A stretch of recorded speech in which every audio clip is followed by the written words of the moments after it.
అది విలండి రండి వస్తాండే మన మోడు వస్తాను వచ్చేస్తుండే ఇలా అయ్యో ఉండేది బాగుంటాం.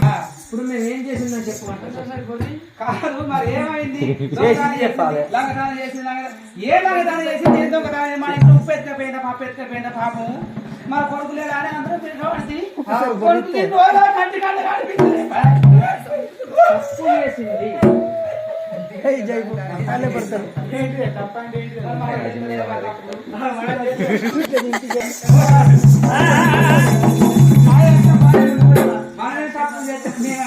తప్పు చేసింది మీరు తప్పు చేసింది కదా కోడలు తప్పు చేసింది అంటే మీరు తప్పు చేసింది అంటారు.